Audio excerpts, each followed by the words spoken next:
So, if I could just magically snap my fingers and give you and every other player in Deep Game one ability, this might be it.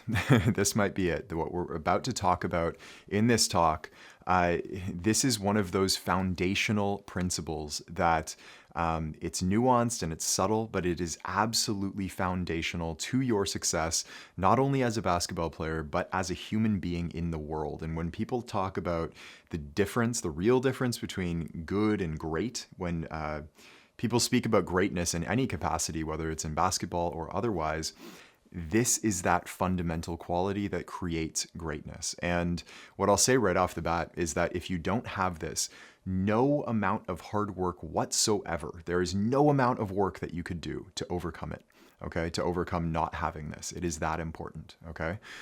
Now, this is going to be a subtle distinction that we're making in this talk here. So it's going to require some active, creative intelligence on your part, engagement with the talk and thinking through these things, actually making an effort to experience them. But if you get this, I promise you, this is one of those things that it can actually change your life, really. It can really change your life. So I will start off with a story to illustrate the principle that I want to get across here.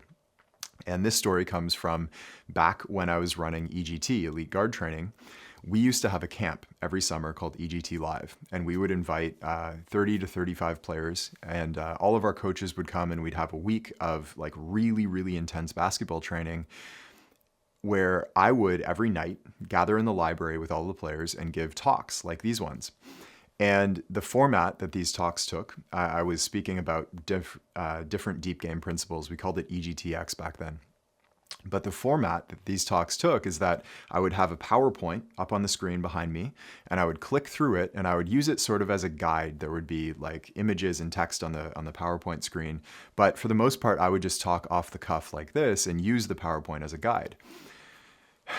Now, because of this, I always knew which players in the room were understanding what I was saying and actually absorbing it, and which ones weren't. And every year it was kind of almost scary, really, how few players actually understood the things that I was saying. And the way that I could tell is that every single time I clicked through the PowerPoint and brought up a new slide, almost every head in the room would immediately drop right down into their notebook and begin copying word for word exactly what was up on the PowerPoint. Almost every head in the room. There was always one or two players, though, one or two players, I think one year there was like three, who didn't immediately drop their head. It didn't mean they weren't taking notes. They were taking notes when they felt it was necessary, but for the most part, those 1, 2, 3 players would be staring right at me, actively absorbed in what I was saying, rather than just going unconscious and mindlessly scribbling down exactly what was up on the screen. Now, I always knew that those players who were looking right at me, absorbed in the lesson, were the ones who actually got it, and that most of the room was simply going unconscious. And this is no fault of the players. This is just the way that we've been taught to learn in society. It's the way that we've been that our school system has been set up for the most part. It's like rote memorization where we've all had the experience, right? Where you're studying for a test and you're taking in all of this information, and then it seems like as soon as you drop your pen and the test is over and you submit that test, you forget everything. And like that is kind of the way that the school system is set up. That's a big, big problem and believe it or not, that's a big problem if you're looking to be great in basketball, if you're looking to be great in the world as a whole. That is a huge problem. And the distinction that I'm making here is one between what I call passive mind versus active mind. Okay, this is the critical point, passive mind versus active mind. The players who are in the room who immediately dropped their head and started taking notes as soon as they saw another slide up on the screen. They were passively taking in the information that I was giving to them without putting it through a filter and a creative, intelligent process of their own. They weren't their intelligence wasn't engaged in the material. They were simply passively taking it in, putting it into a notebook, and then most often probably forgetting about it entirely and never reading the notebook again, rather than, once again, on the flip side, having an active mind. Active meaning their mind is alive during the process of taking that information in. This is what I saw in the 1, 2, 3 players whose head would remain up and they'd be looking right at me, engaged in what I was saying, taking the information in. So this active versus passive mind, this is a really important distinction, and we're going to get into how this applies to basketball and how this applies beyond basketball even, and how critical it actually is. And I promise you, this is so much more important than you think it is. So we're going to get into that now, and I'm going to start off by defining what each of these things are. So a really simple definition is that a passive mind is a mind that relies on the thinking of others. Okay, a passive mind is a mind that relies on the thinking of others, meaning when those players were in the room and they were scribbling down every single thing that I was saying, or every single thing that they saw up on the PowerPoint without really absorbing the information that I was saying, they were passively relying on my thought, relying on the thoughts that I was teaching, passively just taking those in. It's sort of like taking somebody's information and just pouring it into your mind without any filter of your own. That's going to be useless information, obviously. That's going to be unusable. You're not going to learn that deeply. You're not going to understand it well enough to actually use it. It's just the accumulation of raw information. Okay? It's empty calories, like literally eating junk food. Regardless of whether that food is nutritious or not, it's like just pouring it into your digestive system without actually assimilating the nutrients. So on the flip side to that, an active mind is simply a mind that thinks for itself. When those 3 players were staring straight at me and taking in the information, they were actively thinking for themselves. It didn't mean that they were it doesn't mean that they were teaching themselves the information. They were still learning from what was up there, but they were actively engaged in the learning process. They were thinking, in what way is that true? Is that true or not? How does it fit into my model of reality? How might it fit in with a situation that I was experiencing on the court earlier today? How might I practice that later on? Their mind is actively engaged creatively in that process of learning. And so once again, a passive mind is a mind that relies on the thinking of others, where an active mind is a mind that thinks for itself. So just to drive this home a little bit more with a few analogies, okay? This might be the difference between the big brother and the little brother, right? We have seen if you have a brother, the big brother is often the one who's like leading the adventures and getting into trouble and mischief and like going on all of these interesting experiences, where the little brother is just blindly following him because it's his big brother and he trusts him and he admires him and so on. The big brother has this active, living, creative intelligence. And this is a generalization. There might be a little brother who's active and a big brother who's passive, but just for the sake of the example, and in this one, the big brother is actively like thinking through, okay, what do I want to do? And what adventure do I want to go on? The little brother is just passively following, okay? This might be the difference between the scientist in a lab at a university who's breaking new ground, who's testing experiments and making new hypotheses that haven't been tested before, and then literally innovating in the field of science that they're practicing, versus the student who's in the classroom learning about what that scientist had been studying and just memorizing for the test so that that student could answer then, what that scientist contributed to science, right? So it's a difference between a scientist in a lab and a student who's memorizing their work. This might also be the difference between a wage earner and an entrepreneur, right? A wage earner who goes to work for somebody else. Not that there's anything wrong with that, but the wage earner is basically serving somebody else's line of thought. They're there to execute on the thinking of somebody else, whereas the entrepreneur is the one with the grand vision that their active mind has come up with. The wage earner is more passively taking a more passive role, and it's possible that a wage earner can be actively engaged in that role too, but again, just an example. The wage earner is passively following the vision of the entrepreneur who hired them. This might even be, taking it a step further, this might be the difference between an entrepreneur and a true innovator. Okay, there are a lot of entrepreneurs out there who are copying other business models, other people's ideas, repackaging them, and sort of carbon copying them for themselves just for the sake of making money. They're not actually contributing anything new to humanity. They're not breaking any new ground. They're just copying somebody else's model. They may have a little bit of vision to strike out on their own and build a business, but that business is just a copy of a copy. It's a copy of somebody else's.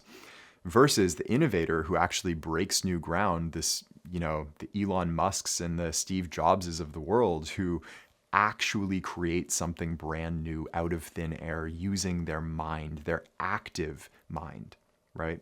So this is that active mind versus passive mind. I'm going to bring in one basketball metaphor here.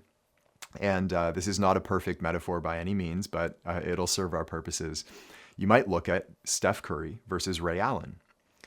Ray Allen was an incredible shooter, one of the greatest shooters of all time. And in a spot-up shooting contest, if they were just standing around the three-point arc in practice, no defenders, I would guess that there would be pretty much equal. I would guess, okay? I haven't seen them match up against each other. I don't know if they ever have. But they are probably going to shoot, both of them, about 90, 95%, I'm guessing. They would miss very few shots to the point where they would be almost equal. And yet, Ray Allen is about as perfect of an idea of like a spot-up of a sniper, right? Like a shooter that you want to have on your team, a player who hits open shots, who comes off screens and hits open shots, who fills that role of being the shooter. He's like as good of an example of that as you could possibly get. Steph Curry is an entirely new thing, right? Like he doesn't fit the role of being a shooter because we've never seen another shooter like him. The shots that he takes and the way in which he takes those shots, the like spontaneous creativity of his game has never been seen before. And so it has completely revolutionized the basketball world. I'm not saying that Ray Allen has a passive mind and Steph has an active mind, but this is an example of how those things play out, right? Ray Allen was like a perfect mold of what you want a shooter to be on your team.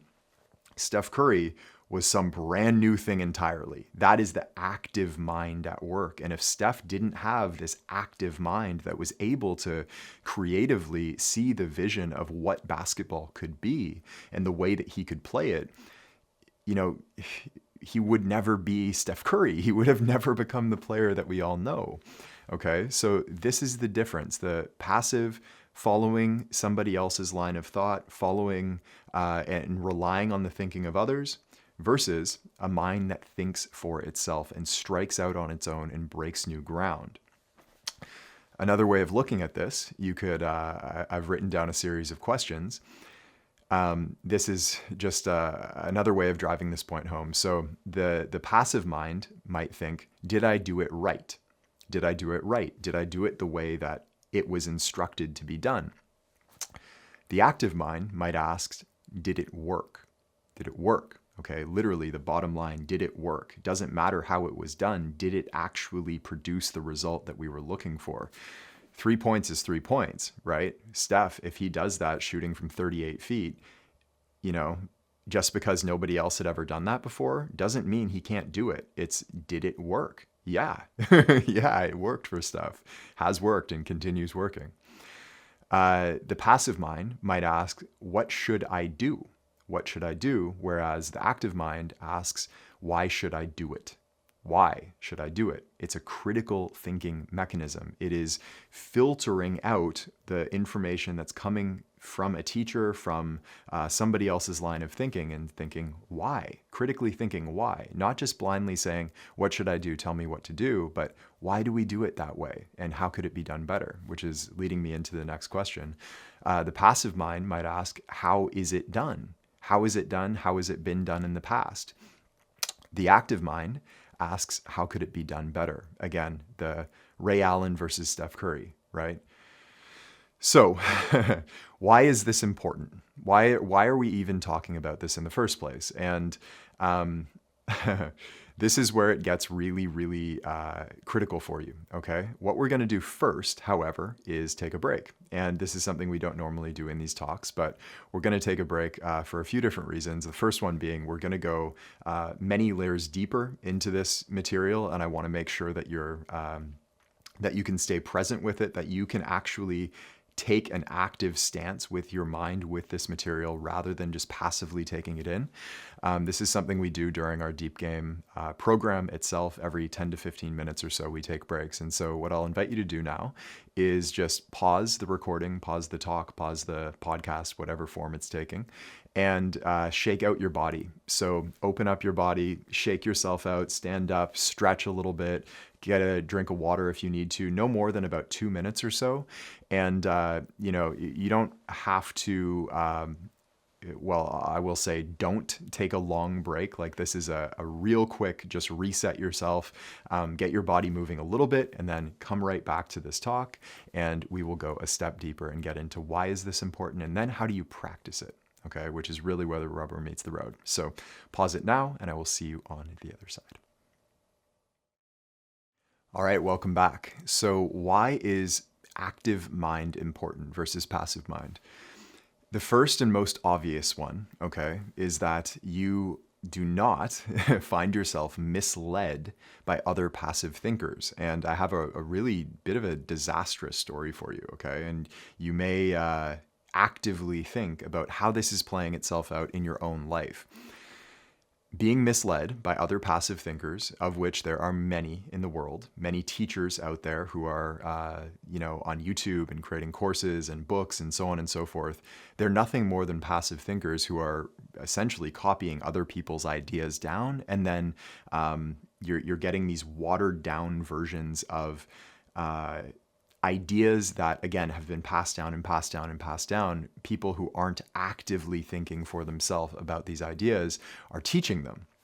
And so here's one example of how that happened in my basketball career. So I had a teammate who was one of the best shooters I have ever seen in my life in the 10th grade. So in his sophomore season, he was, I think, honestly, one of the best shooters in the country, actually. It was really phenomenal what he did. And that summer, shortly after the season ended and he was in the off season, our coach at the time, who had never really had like really, really good shooters on his team like that player was, our coach watched, I think it was like a DVD series, or he went to a coaching clinic or something like that. I can't remember exactly how it happened, but he got it in his head from this other expert that you had to shoot the ball with a really, really high arc to give it a better chance of going in. I don't know where he got this idea, but he said like really, really high arc. He wanted him to like toss it up there. Now, this teammate of mine wasn't actively thinking. He was passively taking in the information from our coach and assuming that because our coach was a coach, that he had authority, that the coach knew what he was talking about. And so he started flinging that ball up there, and he started missing a ton of shots. And he said like, oh, I'm missing. Should I keep doing this? And the coach says, yeah. You'll learn how to do it. It'll get better, and it'll get worse before it gets better. And then your shooting will be better in the end. So just keep on practicing it. This player practices this way the entire summer. Every day he shows up, does his shooting drills with this super high arc, comes back the next season. This seems like a little dumb, actually, as I'm saying it. It probably strikes you as being a little bit foolish that he did this. But again, this is what can happen on many different levels. So he comes back the following season, having practiced the entire summer, shooting with really high arc. His shot is terrible. His shot is terrible. Now he's shooting from mid-range. He is rarely hitting threes. He essentially that season he was still kind of like a shell of the shooter that he was before, but he basically became an inside player. And he was playing mostly in the high post, hitting mid-range shots, finishing inside, rebounding, things of that nature. But it completely changed his game and robbed him of the thing that made him so great the previous season. So he actually regressed as a result of this. And I'm sorry to say, he never fixed it. Like he continued shooting that way the rest of his career. Excuse me. And it was all because he didn't take that active mind stance with our coach who told him the wrong information. So being misled by another passive thinker, and again, that our coach just passively took in the information from the coaching clinic or the DVD that he watched and said, oh, well, this person's, teaching, so he must know what he's talking about. I'm just going to blindly follow what he says. No, no. Actively filter out and think through everything, whether it's even these deep game talks. Take that active stance. If something's not making sense to you, question it, okay? This is the first level of like, why do we do this? It's simply so that you're not misled by passive thinkers. Second reason, active mind is very literally the source of creativity. It's the source of creativity. True creativity only happens from an active mind. A passive mind can create a copy of somebody else's creativity. It can follow what somebody else has done, but then it's not creativity. It's a dead model of something that was once alive. Okay, so living, active, intelligent creativity can only happen through an active mind. We see this once again in Steph Curry. He's doing things that have never been done before because he had the active creative intelligence within himself to see that that could be done and to be able to venture out without the help of, well, I'm sure coaches helped him along the way, but like there was nobody who would have said to him when he was growing up playing like, oh, Steph, you're a player who should be shooting from 38 feet. Like, no, he did that before any coach told him to, I promise you. And so creative intelligence only happens through an active mind, okay? It is the essence of creativity. Kyrie Irving, one of the most creative players in basketball history, you can be sure that, again, he's doing things that have never been done before. It's the product of an active creative intelligence, not a passive carbon copying of something that somebody else has done. Again, doing things that have never been done before is like the clearest expression of creativity that we have. And it can only happen through an active mind. So a passive mind that's just taking in information from somebody else and copying it and trying to do it as it's being taught exactly, that's not creativity. That is, once again, a dead version of something that was once alive. One TV show that I like to watch, my cousin was actually on it, so it got me into it, is The Voice. And The Voice is a singing competition with 4 coaches right now. It's John Legend, Kelly Clarkson, Nick Jonas, and Blake Shelton. Superstars, right, in the music industry who are judging and coaching up-and-coming singers. And what you see throughout the entire history of the TV show The Voice is that as talented and as incredible vocally as the singers on this show are, and make no mistake, there are some incredible singers. There are singers that are better than the coaches. And there are so many incredible, like technically proficient singers on this show. And yet The Voice has never launched a single superstar into the music industry. And so these contestants on The Voice are good. They're able to be technically proficient. They've learned from their singing teachers well, but none of them have actually taken the step to being great because it requires an active creativity, an active mind that's willing to make the leap from being a singer, a technically proficient singer who's learned well, to a star. And a star is something unique that has not been done before, right? A true superstar, when they come onto the scene, because they're new, they're unique, they catch people's eye. They're like, oh, wait, that's new. That's something, like there's that spark of magic to it, and that can only happen from an active mind, okay? So that is the second reason, because creativity literally springs from an active mind.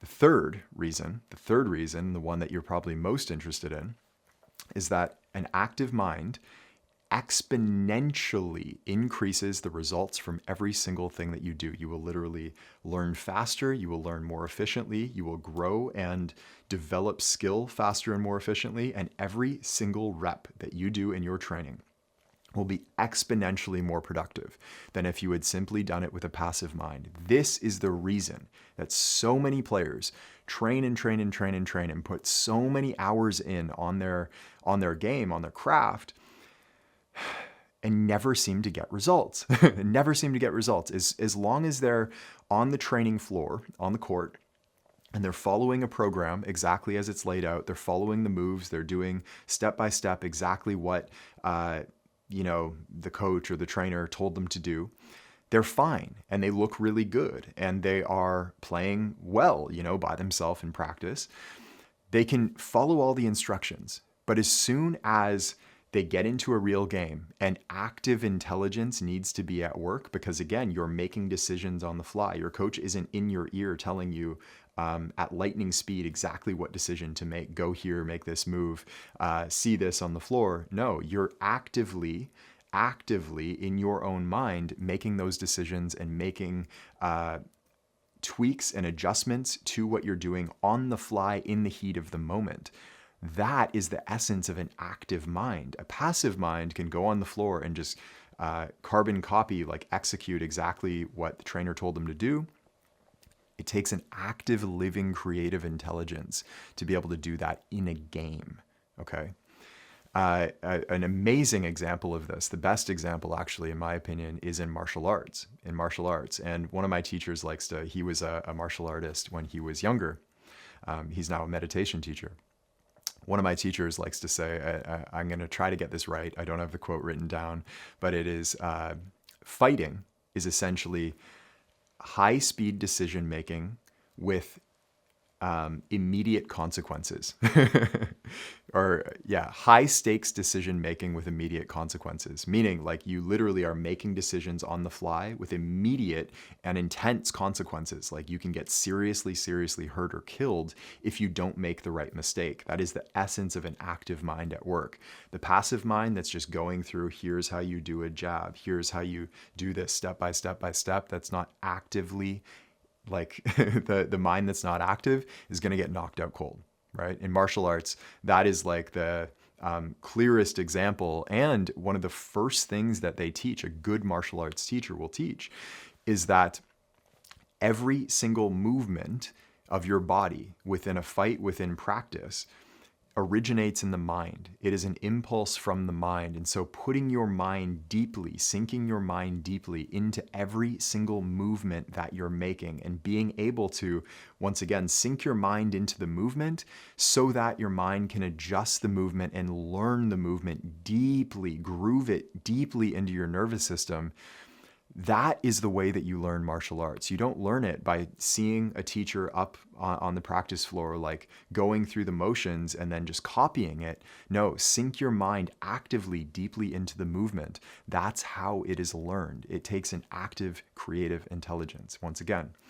So, bottom line, real success in anything that you're doing, whether it's basketball, whether it's martial arts, whether it's learning, whether it's schoolwork, whether it is venturing out into the world, building businesses, being a thought leader in the world. Real success, where you're not just a copy of a copy of a copy, but really breaking new ground, that requires active mind. It is an absolute requirement. You cannot do it with a passive mind, okay? So I'm going to make a distinction here before we get into how to actually do this. I'm going to make a distinction that an active mind does not mean, and this is a misunderstanding that could come up, it does not mean being different for the sake of being different. It doesn't mean I'm not going to rely on the thinking of others, so I'm going to take what they're doing and just do it differently. Since Ray Allen's shooting 20 footers, I'm going to shoot from 30 feet. No. That is still a reliance on the thinking of others, right? It's just the opposite reaction to that reliance. You're still, it's a leash at both ends. You're still tying yourself to the thoughts of others because you are actively opposing those thoughts. An active mind requires you to untie that leash, take it off your neck, and completely step out onto on your own. It's an adult path. It is completely and totally thinking for yourself and saying, what is the right way to do this in this situation for me? for me. Nobody else can tell you that on a moment-to-moment basis. This is a skill that has to be developed for yourself. So no, do not rely on the thinking of others just to actively oppose them and try to be something different. No, that is still a reaction to somebody else. That's still passive mind. Where are we? This also doesn't mean, and this is really critical here, this also doesn't mean not learning from anybody, okay? Just refusing to learn from anybody whatsoever and saying, I'm going to figure all of it out on my own. Wrong approach, wrong approach, okay? Still, to this day, like I'm at obviously a more advanced stage of my own path than I was years ago, of course, like I'm continuing to progress. And I have deeper relationships with my teachers now than I did back then. The teacher-student relationships in my own life have only deepened.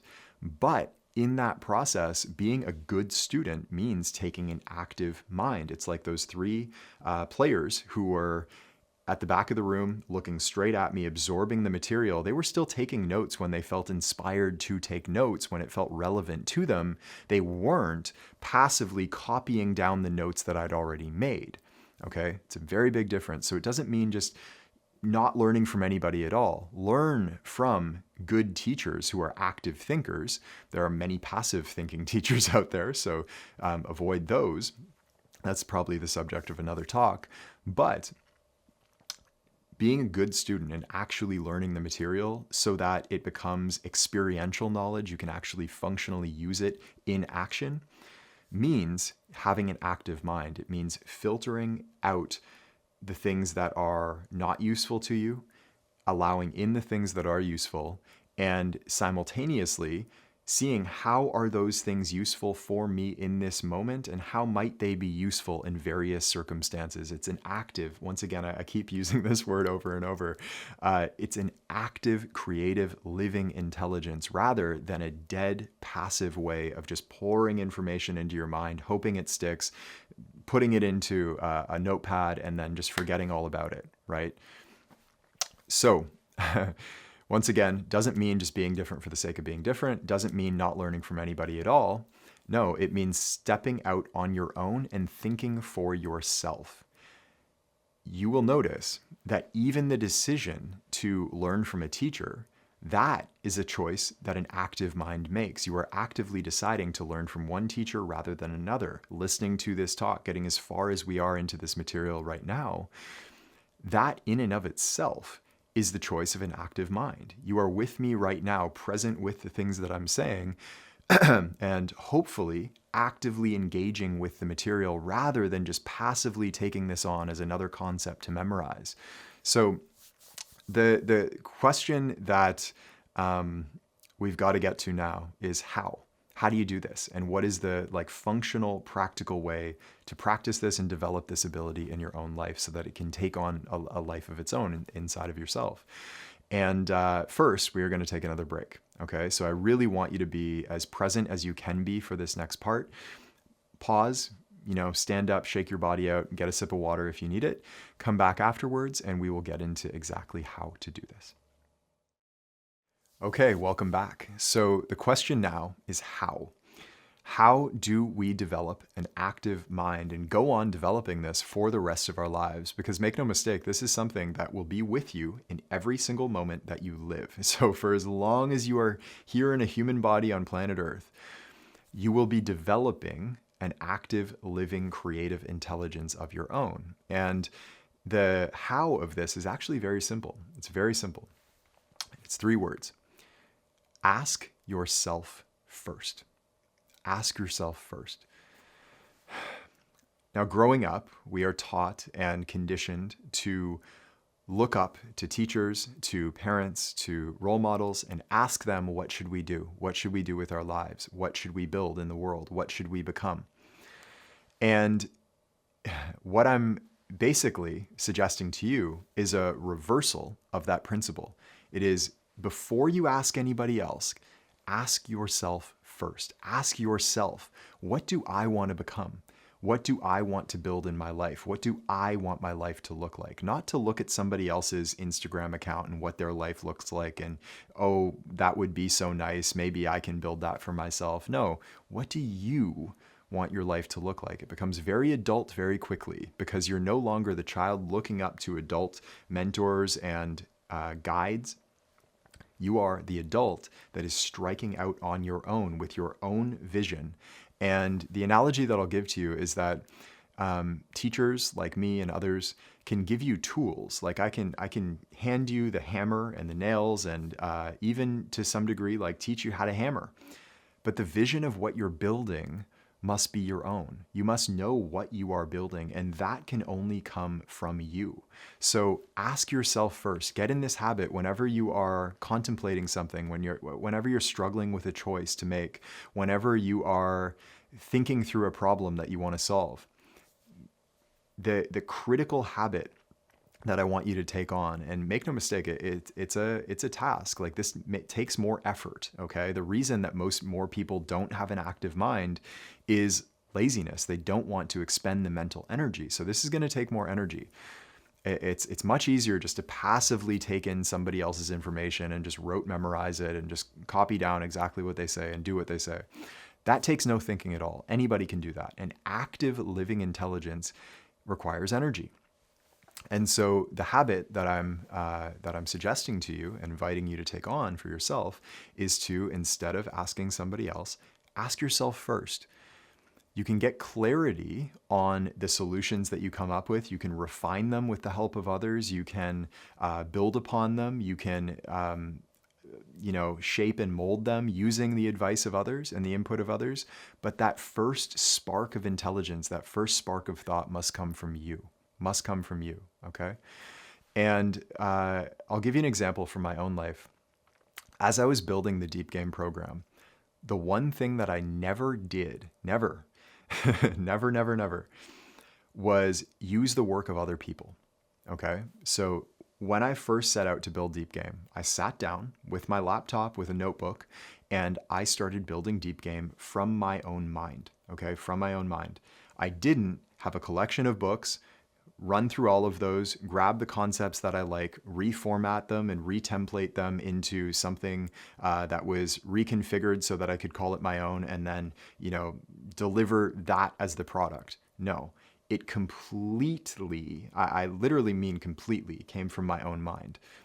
The structure of the program, the material of the program, the sequencing of the program, that was an organic process of active mind that happened within me. It wasn't, once again, reading a bunch of books, taking the concepts, reorganizing them, and then delivering a product based on other people's ideas. That's not what it is. What I did do is when I needed a quote to back up a certain example that I was giving, if I was making a scientific statement, I needed to validate those facts. So I'd go onto Google and make sure that they were true. And if there was another fact that might back up the point I was making a little bit better, I would use that. So in that way, I was referencing other material, but only when necessary and only when it was deemed necessary by my own mind. The initial momentum of the thought, the vision, and the essence of the program itself came from my own mind. This is why, like, the most common reaction from players who come into Deep Game is, I was not expecting that.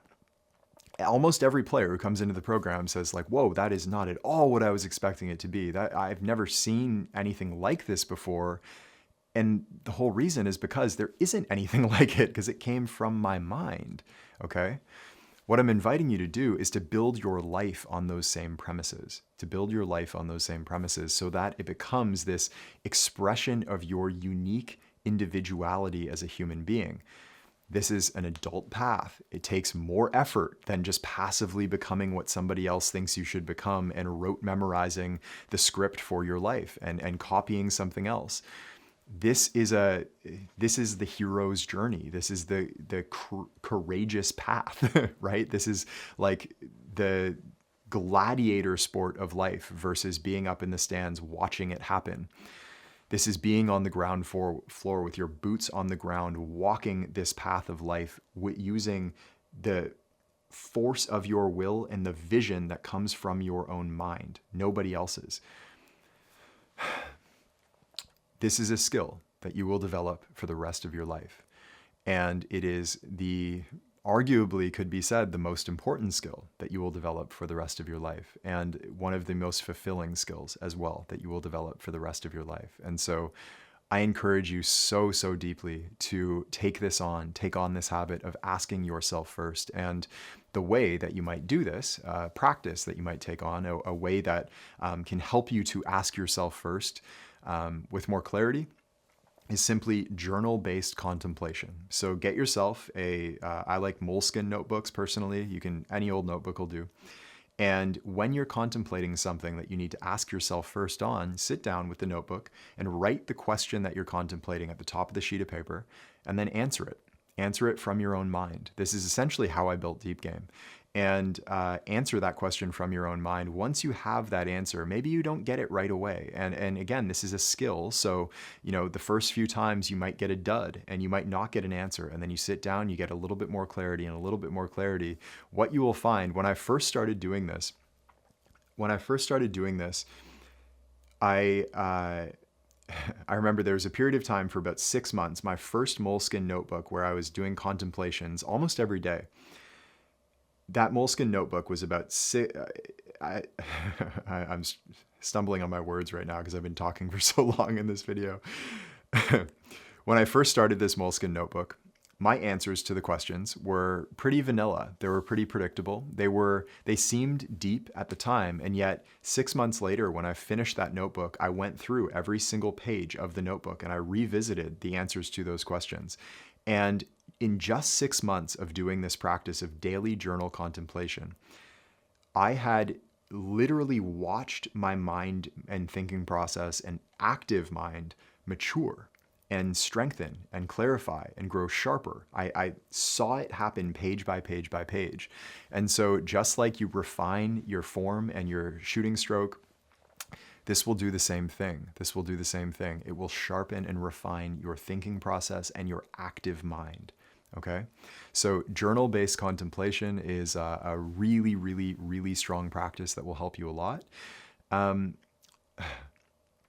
I want to leave you with a bigger thought, a deeper thought, actually. And that thought is about the real goal in this work. This is the goal of all of the Deep Game work and the goal of all active thinking, all active mind activities that you take on, all questions that you ask yourself first. All of it is pointing in one direction. There's one fundamental goal, and that goal is self-actualization. What that means is the actualization of your potential within yourself. Okay, the full-blown actualization. It is like the full stepping into your real power. If you've ever watched, like, this is coming to mind right now. This might hit home with many of our players who watch Dragon Ball Z. I used to love Dragon Ball Z. The actualization of Goku's potential when he was fighting Frieza was to go Super Saiyan. Self-actualization you could look at as your own Super Saiyan potential within you, okay? And there are like levels to the Super Saiyan lineage as well, and you can go Super Saiyan 2 and 3 and 4 and like Ultra Instinct and all this stuff. However,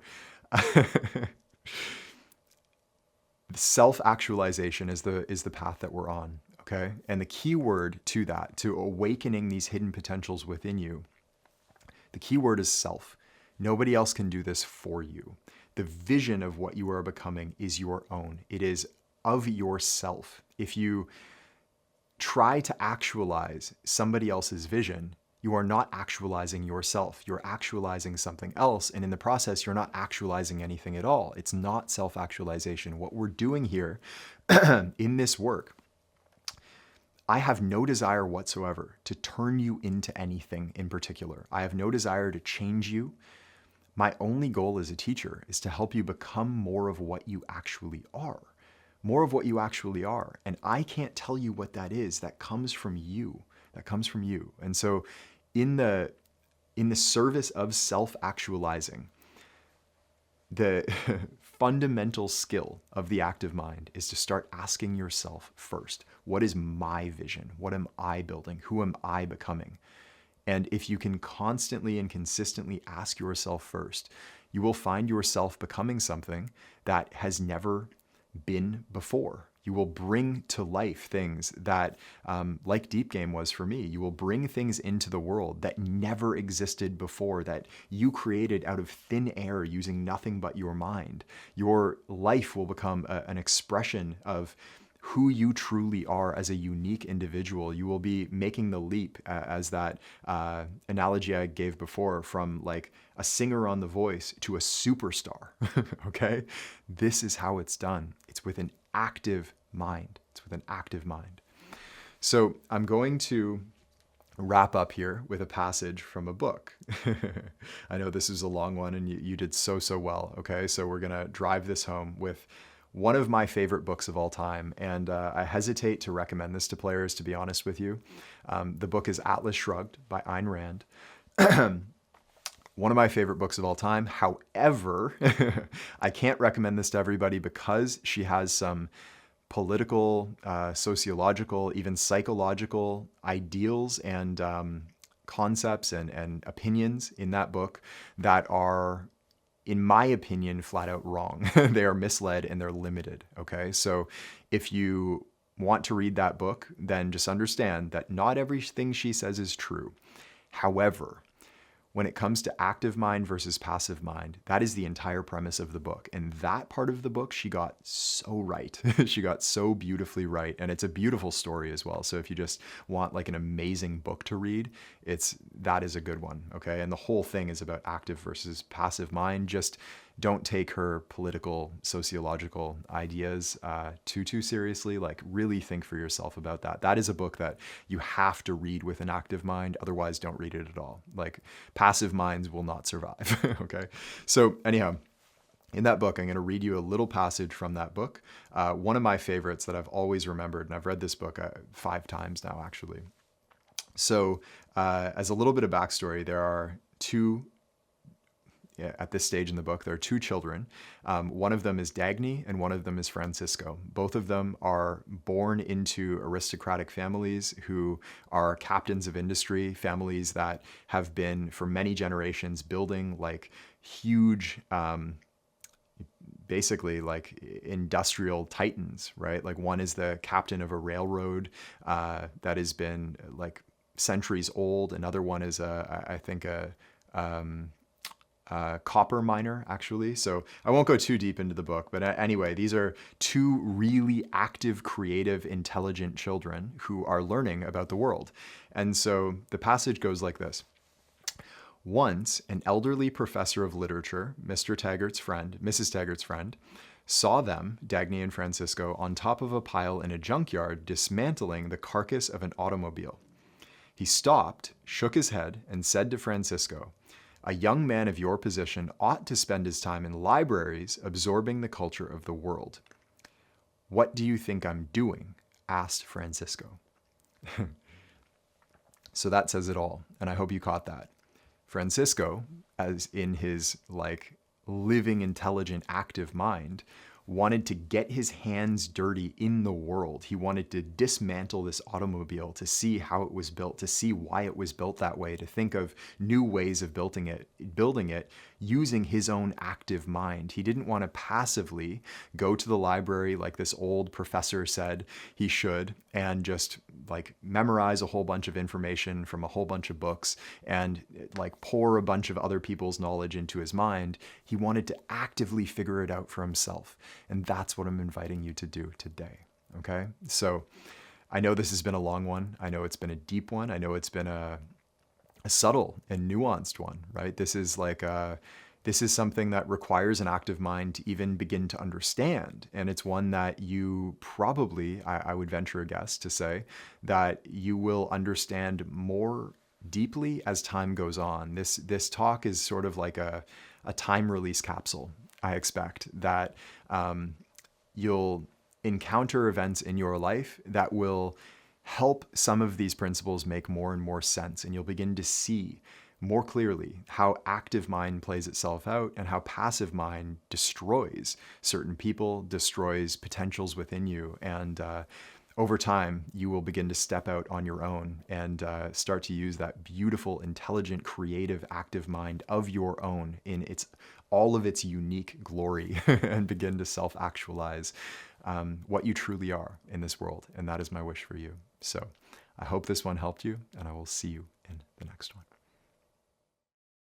Hey, it's Coach Taylor. I hope you enjoyed today's talk. And if you did, the best thing to do right now, while it's fresh in your mind, is go to deepgame.com or click the link in the description, and it'll take you to our free Deep Game Masterclass, where you'll actually learn the entire deep game of basketball with all 8 laws and all of the fundamentals that you need to know as a high-level basketball player. We've had players call this the best hour of basketball learning of their lives, and it's completely free. So go to deepgame.com right now, or just click the link in the description, and I can't wait to see you there.